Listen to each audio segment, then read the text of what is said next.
Hello dear, চলো আজকে আমরা ইন্টারোগেটিভ সেন্টেন্সের ন্যারেশন চেঞ্জ করব। এর আগের ক্লাসে আমরা অ্যাসার্টিভ সেন্টেন্সের ন্যারেশন চেঞ্জ করেছি। এই ক্লাসে আমরা ইন্টারোগেটিভ সেন্টেন্সের ন্যারেশন চেঞ্জ করব। আচ্ছা, ইন্টারোগেটিভ সেন্টেন্স কোনটাকে বলা হয়? যেটা কোনো কিছু প্রশ্ন করার ক্ষেত্রে আমরা ব্যবহার করে থাকি, রাইট? যখন প্রশ্ন করি তখন আমরা ইন্টারোগেটিভ সেন্টেন্স ইউজ করে থাকি। অ্যাসার্টিভ সেন্টেন্স কখন হয়? যখন কোনো কিছু আমরা বিবৃতি দিচ্ছি, স্টেটমেন্ট দিচ্ছি। রাম স্কুলে যাচ্ছে, তারা মাঠে ফুটবল খেলছে, এরকম হচ্ছে অ্যাসার্টিভ সেন্টেন্স। ইন্টারোগেটিভ সেন্টেন্স যখন কোনো কিছু জিজ্ঞাসা করা হয়। দেখো, এখন ব্যাপার হলো ইন্টারোগেটিভ সেন্টেন্স এখন ব্যাপার হলো ইন্টারোগেটিভ সেন্টেন্স আমরা দুভাবে ফর্ম করতে পারি। একটা হচ্ছে শুধুমাত্র ফার্স্টে অক্সিলারি ভার্ব এনে আমরা ফর্ম করতে পারি, আরেকটা হলো অক্সিলারি ভার্ব তার আগে প্লাস ডব্লিউএইচ ওয়ার্ড। আমাদের যখন যেরকম দরকার হয় তখন আমরা ডব্লিউএইচ ওয়ার্ড আনি, তখন আমরা অক্সিলারি ভার্ব আনি, এরকম। তাহলে দুভাবে করা যায়। এক হচ্ছে শুধুমাত্র অক্সিলারি ভার্ব, আরেকবার অক্সিলারি ভার্ব প্লাস তার আগে ডব্লিউএইচ ওয়ার্ড। এবার দেখো ইন্টারোগেটিভ সেন্টেন্সের ন্যারেশন চেঞ্জটা আমরা কিভাবে করব। দেখো,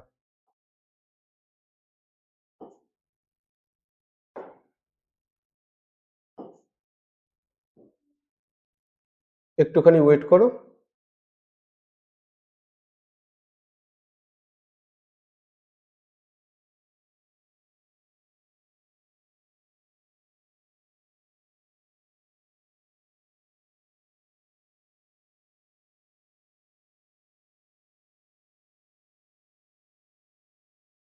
হুম, দেখো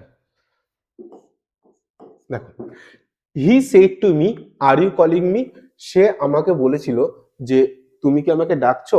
মনে দেখো, এই ক্ষেত্রে যখনই ইন্টারোগেটিভ সেন্টেন্স থাকবে আমরা রিপোর্টিং ভার্বটা চেঞ্জ করব আস্কড। এর আগের ক্লাসে আমি বলেছিলাম যে যে আমরা বিভিন্ন সময়ে আমাদের রিপোর্টিং ভার্ব বিভিন্ন রকম হয়। যখন সেন্টেন্সে পরিবর্তন হয় বা যখন সিচুয়েশনের পরিবর্তন হয় তখন রিপোর্টিং ভার্ব আমরা ওই সিচুয়েশন অনুযায়ী বা ওই সেন্টেন্স অনুযায়ী আমরা বসিয়ে থাকি। এর আগে অ্যাসার্টিভ সেন্টেন্সে আমরা সেড চেঞ্জ করে টোল্ড করেছিলাম, কিন্তু ইন্টারোগেটিভ সেন্টেন্সে আমরা এই সেড চেঞ্জ করে আমরা আস্কড করব। মন দিয়ে দেখো, হি আস্কড মি। এখানটা আরেকটা নিয়ম বলে দিই, শোনো। অ্যাসার্টিভ সেন্টেন্সে এই সেইডের পরে, এটা তো রিপোর্টিং ভার্ব, এই সেইডের পরে যদি অবজেক্ট থাকতো তাহলে আমরা সেইড চেঞ্জ করে টোল্ড করতাম। কিন্তু ইন্টারোগেটিভ সেন্টেন্সের ক্ষেত্রে যদি সেইডের পরে অবজেক্ট থাকে তাহলে তো আমরা আস্কড করবই। যদি সেইডের পরে অবজেক্ট না থাকে তাহলে আস্কড করব। ওই যে সেইডের পরে অবজেক্ট থাকবে কি থাকবে না, ওই আমরা টোল্ড করবে কি করবো না, ওটা অ্যাসার্টিভ সেন্টেন্সের ক্ষেত্রে। কিন্তু ইন্টারোগেটিভ সেন্টেন্সে সেইডের পরে মি মানে অবজেক্ট থাকলেও আমরা আস্কড করব, আর সেইডের পরে অবজেক্ট না থাকলেও আস্কড করব। এইটা কিন্তু খেয়াল রাখবে। কিন্তু অনেক সময় আমরা যখন গ্রামার পড়ি অ্যাসার্টিভ সেন্টেন্সে আমরা ভুলেই যাই যে সেইডের পরে এই রিপোর্টিং ভার্বের পরে অবজেক্ট আছে কি নেই, তাই না? কিন্তু ইন্টারোগেটিভ সেন্টেন্সে ওইটা মাথায় না রাখলে হবে। তাহলে নিয়মটা হলো রিপোর্টিং ভার্বের পরে অবজেক্ট থাকলে অ্যাসার্টিভ সেন্টেন্সের ক্ষেত্রে সেইড চেঞ্জ করে টোল্ড করতাম। আবার রিপোর্টিং ভার্বের পরে যদি অবজেক্ট না থাকতো তাহলে অ্যাসার্টিভ সেন্টেন্সের ক্ষেত্রে আমরা সেইডই রাখতাম। কিন্তু ইন্টারোগেটিভ সেন্টেন্সের ক্ষেত্রে এই রিপোর্টিং ভার্বের পরে অবজেক্ট থাকলেও আমরা আস্কড করব, অবজেক্ট না থাকলেও আমরা আস্কড করব। দেখো এবার, তাহলে হি আস্কড মি। এবার দেখো, যদি এইটা অক্সিলারি ভার্ব দিয়ে শুরু হয় ইন্টারোগেটিভ সেন্টেন্সটা, তাহলে আমরা এখানটা লিঙ্কার ওয়ার্ড ইফ বা হোয়েদার করব। কিন্তু যদি এইটা ডব্লিউএইচ ওয়ার্ড দিয়ে শুরু হয় তাহলে ডব্লিউএইচ ওয়ার্ডটা বসেই আমরা লিঙ্কার ওয়ার্ড করব। কেমন? দেখো, হি আস্কড মি, আমি বসালাম ইফ। সে আমাকে জিজ্ঞাসা করলো তুমি কি আমাকে ডাকছিলে। এখানে তুমি মানে কি? নিশ্চয়ই এটা তুমি মানে আমি। সে আমাকে জিজ্ঞাসা করছিল তুমি কি আমাকে ডাকছিলে, তুমি মানে এখানটা আমি। এবার দেখো, এটা আছে আর ইউ কলিং মি। এখানটা এইটা অক্সিলারি ভার্ব, এটা হচ্ছে মেইন ভার্ব। এবার এটা কোন টেন্সে আছে সেটা আমরা কি দেখে বুঝবো? অক্সিলারি ভার্ব আর ভার্বের মেইন ভার্বের কনস্ট্রাকশন দেখে। এটা প্রেজেন্ট কন্টিনিউয়াস টেন্সে আছে। প্রেজেন্ট কন্টিনিউয়াস টেন্সের গঠনে অ্যামিজার আসে আর ভিওন আইএনজি আসে। এবার এটা প্রেজেন্ট কন্টিনিউয়াস টেন্সে আছে, কোন টেন্সে পরিবর্তন হবে? পাস্ট কন্টিনিউয়াস টেন্সে। কারণ এর আগের ক্লাসেই আমরা শিখেছিলাম যে প্রেজেন্টে থাকলে সোজাসুজি পাস্টে হয়ে যায়, আর পাস্টে থাকলে একটা বাদ দিয়ে তারপরেরটা হয়। তাহলে এটা প্রেজেন্ট কন্টিনিউয়াস টেন্সে আছে, সোজাসুজি পাস্ট কন্টিনিউয়াস টেন্স হবে। তাহলে হবে ইফ আই ওয়াজ, কারণ এটা পাস্ট কন্টিনিউয়াস টেন্সের গঠন। If I was calling, if I was calling হিম। বোঝা গেল? হি সেড টু মি, সে আমাকে জিজ্ঞাসা করেছিল আর ইউ কলিং মি, তুমি কি আমাকে ডাকছো? তাহলে হবে হি asked me if I was calling হিম। এখানটা মি মানে কে? সে, ওই কারণে আমরা এখানটা হিম বসিয়েছি। পরেরটা দেখো, হি সেড টু মি, এইটা হবে হি আস্কড মি। দেখো এখানটা ডব্লিউএইচআর দিয়ে শুরু করেছে, তো ডব্লিউএইচআর থাকলে ডব্লিউএইচআরই হবে, এটা চেঞ্জ হবে না। He asked, he said to me, he asked me why, why are you calling me. আচ্ছা, বাদ বাকি যে জিনিসগুলো সেগুলো একই থাকবে। এখানটা ইউ মানে কি? আমি। Why I, present continuous tense আছে, পাস্ট কন্টিনিউয়াস টেন্সে কনভার্ট হবে। Why I was calling him. Okay, তারপরেরটা দেখো,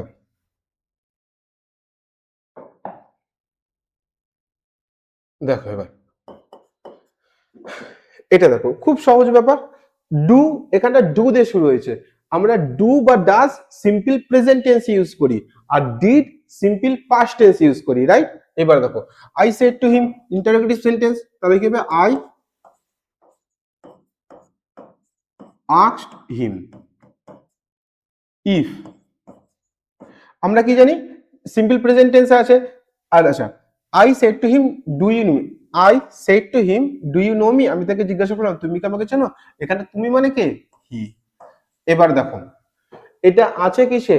সিম্পল প্রেজেন্ট টেন্সে। কি দেখে বুঝলাম? ডু বা ডাজ দেখে। ডু বা ডাজ সিম্পল প্রেজেন্ট টেন্সে ইউজ হয়। Do you know me simple present tense আছে, কোন টেন্স হবে? সিম্পল পাস্ট টেন্স হবে।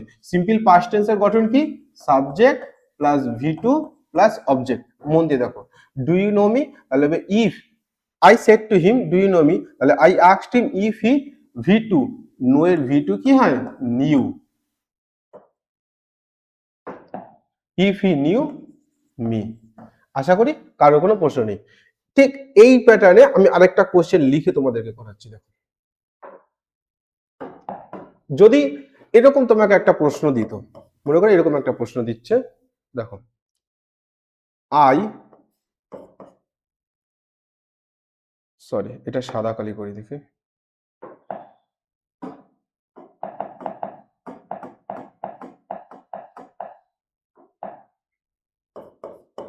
দেখো আই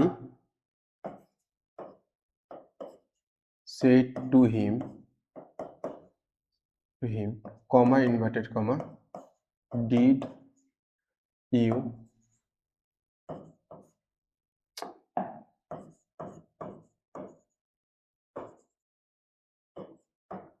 দেখো মন দিয়ে দেখো, বলছে I said to him did you know me.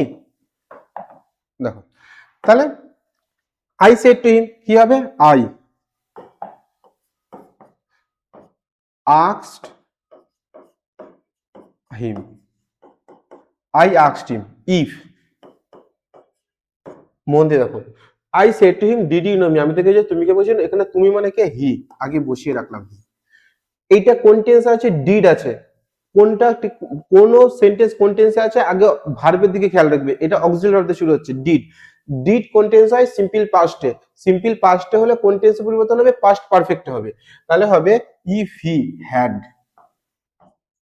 No এর থার্ড ফর্ম নোন, হ্যাঁ, I said to him did you know me, I asked him if he had known me. বুঝতে পেরেছো? তাহলে যখন ডু থাকবে তখন আমরা কি করব, আর যখন ডিড থাকবে তখন আমরা কি করব, এটা কিন্তু ভালো করে দেখে নাও, আর একটা স্ক্রিনশট করে রাখো এটা।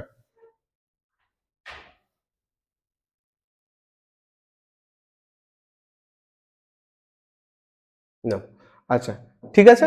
এরপরে আমরা এই মডাল অক্সিলারি ভার্ব দিয়ে আমরা একটুখানি অ্যাডিশন চেঞ্জ করি। দেখো আচ্ছা, তার আগে মডাল অক্সিলারি ভার্ব দিয়ে ন্যারেশন চেঞ্জ করার আগে আমরা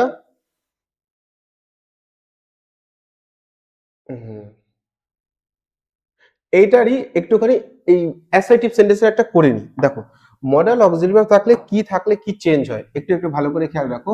মনে করো ক্যান, ক্যান থাকলে আমরা কি করি? কুড, ক্যান থাকলে কুড করি।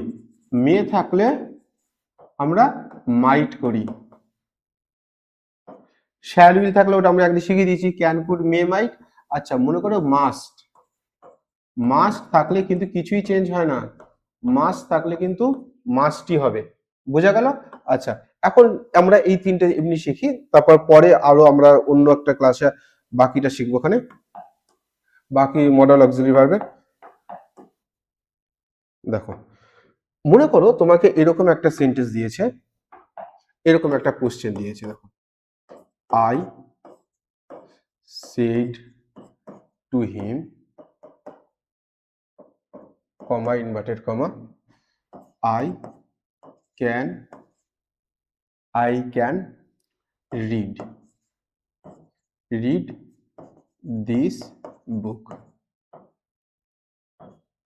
তোমাকে এরকম একটা সেন্টেন্স দিয়েছে। আচ্ছা মনে রাখবে, আমরা যখন তোমরা যখন মনে করো রাইটিং লিখছো কোনো কিছু, রাইটিং লেখার সময় দেখবে এই যে আমরা যে অ্যাসার্টিভ সেন্টেন্সটা লিখেছি না, অ্যাসার্টিভ সেন্টেন্স হোক, ইন্টারোগেটিভ সেন্টেন্স হোক, এটা এই ফুল স্টপ হোক বা আমরা যদি এখানটা ফুল স্টপ হোক বা ইন্টারোগেটিভ সাইন জিজ্ঞাসা চিহ্ন যাই হোক না কেন, এটার বাইরে কিন্তু হয় এই ইনভার্টেড কমাটা। হ্যাঁ অনেক সময় কি করে, অনেকে এইখানটা ইনভার্টেড কমা দিয়ে বাইরে দিয়ে দেয় ফুল স্টপ বা ইন্টারোগেটিভ সেন্টেন্স যে সাইনই হোক না কেন, ইন্টারোগেটিভ সাইন হোক বা ফুল স্টপ, ওরা কি করে এইটা ভেতরে দেয় এটা বাইরে দেয়। মনে রাখবে ফুল স্টপটা আগে হবে এইখানটা, তারপরে তার বাইরে কিন্তু এইটা হবে, বোঝা গেল? এই যে জিজ্ঞাসা চিহ্নটা এটা কিন্তু বাইরে হবে। যাই হোক ওটা আলাদা ব্যাপার, আমরা নারেশন চেঞ্জ শিখি। দেখুন এটাতে অ্যাসার্টিভ সেন্টেন্স আছে, সাবজেক্ট ভার্ব দিয়ে শুরু হয়েছে, তাহলে এটা হবে আই সেড টু হিম, এটা হবে I told him, I told him that। আমরা কি জানি অ্যাসার্টিভ সেন্টেন্সে সবসময় আমরা লিঙ্কার ওয়ার্ড দ্যাট করি, তাহলে I told him that, এখানটা আই থাকবে, I could, ক্যান থাকলে কুড করি, I could read, দিস থাকলে দ্যাট করব। এইটা হলো modal auxiliary verb narration change. I said to him I can read this book, তাহলে I told him that I could read, this থাকলে that হয়। আরেকটা ব্যাপার মনে রাখবে, অনেকে কি করে এই ক্যান আছে, ক্যান আমরা কুড করে দেবো, অনেকে কি করে এই মেইন ভার্বটা চেঞ্জ করে। মনে রাখবে মডাল অক্সিলারি ভার্বের পর সব সময় ভি অন হয়। কি বললাম?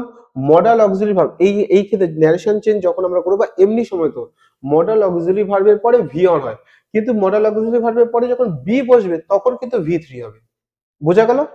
আমি আবারও বলছি, মডাল অক্সিলারি ভার্বের পরে যখন ভার্ব বসাবো তখন সেটা ভি ওয়ান হবে, ভার্বের first form.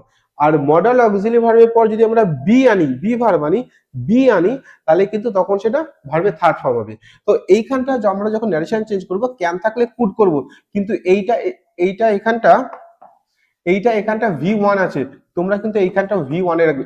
রিডের V one V two V three form একই, ওই যে তোমরা এটা এইটা অতটা বোঝা যাচ্ছে না, কিন্তু মনে রাখবে যে ক্যান এটার পরে যেরকম ভি ওয়ান হয়েছিল, ক্যান ন্যারেশন চেঞ্জ যখন করব শুধুমাত্র ক্যানটা চেঞ্জ হয়ে কুড হবে, কিন্তু ভার্ব যে ফর্মে আছে ভার্ব একই ফর্মে থাকবে। তার মধ্যে এইগুলো যেমন চেঞ্জ হয় তেমন চেঞ্জ হবে, বোঝা গেল? এরপরে আমরা এইটা করি, দেখো এইটা করলে আরো ক্লিয়ার হয়ে যাবে। দেখো শি, হ্যাঁ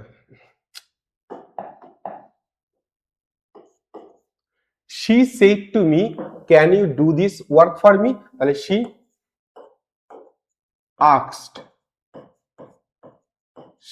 asked me, এখানটা লিঙ্কার ওয়ার্ড ইফ হবে, তাহলে she asked me if, সে আমাকে জিজ্ঞাসা করেছিল তুমি কি কাজটা আমার জন্য করতে পারো, তাহলে she asked me if I, can আছে কি হবে could, I could do, this থাকলে আমরা that করব, if I could do that work for her, হার কেন হলো, এটা সি ছিল। এবার দেখো তাহলে আমরা কি করলাম, ক্যানটা চেঞ্জ করে কুড করলাম, কিন্তু এখানটা যেরকম ভি ওয়ান ছিল এইখানটাও ভি ওয়ানই থাকবে, যেটা আমরা এখানটায় শিখেছি। তাহলে হলো she said to me can you do this work for me, তাহলে she asked me if I could do that work for her, বোঝা গেল? ইন্টারোগেটিভ সেন্টেন্সের এই ফরমেশন গুলো তোমরা আরেকবার, আর যদি অসুবিধা হয় আরেকবার প্রথম থেকে দেখে নিও, তাহলে দেখবে ইন্টারোগেটিভ সেন্টেন্সের আর কোনো সমস্যা হবে না, এর বাইরে আসবে না। এরপর তো হ্যাভ হ্যাজ বা ওয়াজ আর ওই অক্সিলারি ভার্ব গুলো দিয়ে আমি অন্য একটা ক্লাসে করাবো ওখানে। তাহলে এখন পর্যন্ত আমরা এইটুকুই শিখলাম। তাহলে আমাদের দেখা হচ্ছে পরের ভিডিওতে। ওকে, টাটা।